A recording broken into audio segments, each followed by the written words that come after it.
Audio Jungle.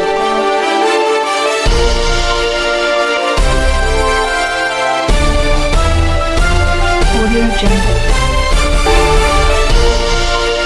नमस्कार, स्वागत है आपका एसपी न्यूज़ में। उत्तराखंड की राजनीति में क्या फिर से आने वाला है रावत राज? क्या भाजपा का विजय रथ रोकने के लिए कांग्रेस का सबसे बड़ा शिल्पी मैदान में उतर चुका है? आज काशीपुर के मानपुर गांव में जो मंजर देखा, उसने न केवल विरोधियों की नींद उड़ा दी है, बल्कि राज्य की सियासत में एक नया अध्याय लिख दिया है। पूर्व मुख्यमंत्री हरीश रावत ने जनता के बीच पहुंचकर साफ कर दिया है कि वे अभी थके नहीं हैं। देखिए हमारी ये खास रिपोर्ट। देवभूमि की वादियों में आज फिर वही पुरानी धमक सुनाई दी। मौका था कांग्रेस के कदावर नेता और पूर्व मुख्यमंत्री हरीश रावत के मानपुर आगमन का। ब्लॉक प्रमुख रवि डिंगरा के आह्वान पर उमड़ा जनसैलाब इस बात की गवाही दे रहा था कि हरिदा का क्रेज आज भी बरकरार है। हजारों की तादाद में मौजूद मातृशक्ति और जोश से लबरेज युवाओं ने रावत का ऐसा भव्य स्वागत किया कि काशीपुर की सड़कें छोटी पड़ गई। सबसे पहले रावत ने मंदिर में मत्था टेका और फिर शुरू हुआ सवालों का वो सिलसिला जिसने सत्ता के गलियारों में हलचल मचा दी।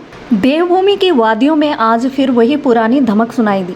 मौका था कांग्रेस के कदावर नेता और पूर्व मुख्यमंत्री हरीश रावत के मानपुर आगमन का।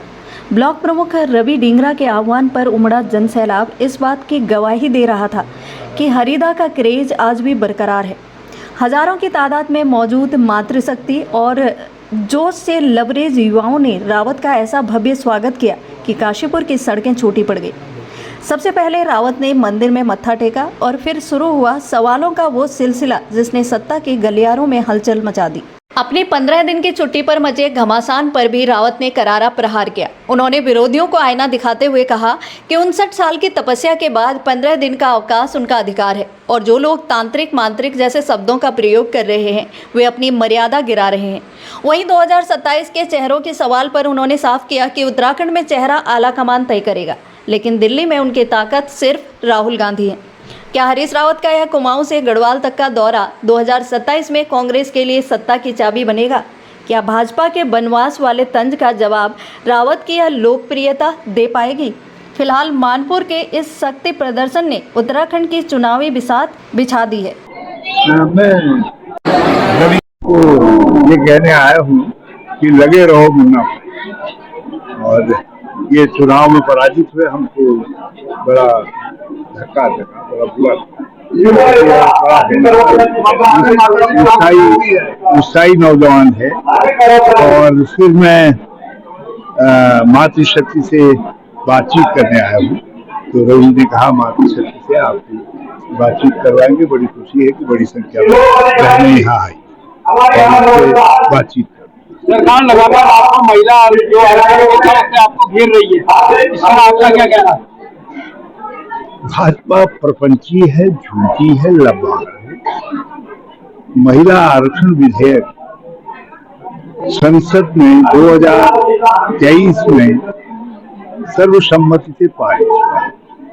क्या ये सर्वसम्मति जब हुई तो इसमें कांग्रेस सम्मिलित नहीं?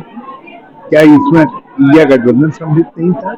सबने सर्वसम्मति से पारित करवाया और ये केंद्र सरकार थी, उन्होंने उस समय इसके साथ जनसंख्या जोड़ दी और परिसीमन जोड़ दिया। मतलब 2025 तक के लिए महिला विधेयक को खूंटे पर टांग दिए। अचानक एक दिन जब बड़ा जलदबाव पड़ा और कांग्रेस ने भी हल्ला गुल्ला मचाया, तो इन्होंने जिस समय विधानसभा के चुनाव चल रहे थे उस समय लोकसभा बुला ली, संसद बुला ली और ऐसा विधेयक लाए जिसमें परिसीमन जोड़ दिया। परिसीमन, अब परिसीमन में 22 राज्यों की आपत्तियां हैं, दक्षिण के राज्य की प्रमुखता से है और भारतीय ये जो हमारा गणतंत्र है वो राज्यों से मिलकर के बना है, संघ है, संघीय व्यवस्था। तो उस संघीय व्यवस्था में राज्य एक स्टेक होल्डर है, आप उनकी बात कैसे नहीं सुने? और उन्होंने राज्यों के सवालों का अनसुना करके उनके ऊपर ये थोपना चाहते थे परिसीमन को। विरोध परिसीमन को लेकर के, महिला आरक्षण विधेयक तो जिंदा है, वो तो पारित हुआ है, संसद ने सर्वसम्मति से पारित किया है। ये तो गिरा है तो परिसीमन विधेयक गिरा है, तो इतना बड़ा झूठ भाजपा बोल रही है कि महिला विधेयक गिरा दिया, आरक्षण गिरा दिया। कहीं आरक्षण नहीं गिरा।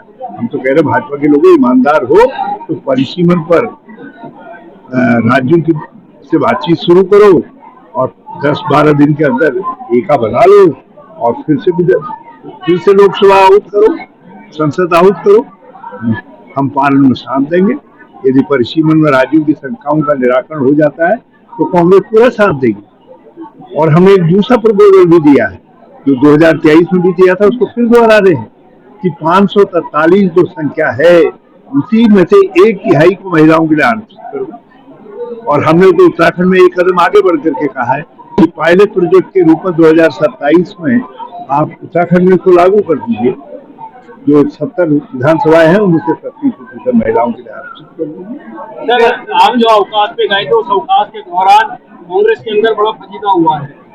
हाँ, भाई अवकाश से मैं बड़ा डर गया।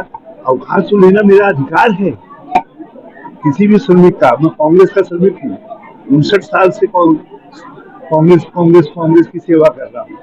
और ये जो मैंने 15 दिन का अवकाश ले लिया वो ज्यादा नहीं है, जबकि मेरा तो करीब 250-300 दिन का अवकाश बनता है। तो मैंने जो 15 दिन का अवकाश लिया, तो ये तो उनसे पूछा जाना चाहिए जिन लोगों ने उसको पलीता लगाने के लिए उस सवाल को उछाला। किसी ने कहा कि क्या औकात है, किसी ने कहा गर्लफ्रेंड नहीं होनी चाहिए, किसी ने कहा तांत्रिक है, किसी ने कहा भांत्रिक है। तो ये जिन लोगों ने कहा वो जाने, मैं नहीं जानता। मैं तो बहुत सामान्य से अवकाश पर गया, तो मेरा अधिकार है। राहुल जी, 2027 के चुनावों के लिए भाजपा ने सीएम धामी को अपना चेहरा घोषित कर दिया। क्या कांग्रेस की ओर से कोई ऐसा चेहरा घोषित होगा? हमारे चेहरे राहुल गांधी जी हैं राष्ट्रीय स्तर पर। हम तो प्रधानमंत्री पद के लिए राहुल गांधी हमारे चेहरे हैं और मुख्यमंत्री के लिए हमारा बिल्कुल एक स्पष्ट सिद्धांत तय किया है कि जब विधानसभा गठित हो गई और हमारा बहुमत होगा तो जिसको सोनिया गांधी जी, राहुल गांधी जी, खड़गे साहब कह देंगे कि ये मुख्यमंत्री होगा, उसके पीछे सब लोग। विपक्ष कहीं ना कहीं एलिगेशन लगा रहा है कांग्रेस जो है वो बदलाव में जा रही है, उसको लेके क्या कहेंगे? कौन जा रहा है तो दिनों बाद दिखाई देगा। पहले 60 साल का वनवास भाजपा ने झेला था और अब के हमको उम्मीद है क्योंकि उनको लोगों ने परख लिया, देख लिया, अब हमेशा के लिए भाजपा को वनवास मिलेगा। गढ़वाल से लेकर कुमाऊं तक का दौरा आपने किया है क्या? गढ़वाल से लेकर कुमाऊं तक का दौरा आपने किया है, कांग्रेस की पृष्ठभूमि कैसे देख रहे हैं? एक बदलाव की भावना है।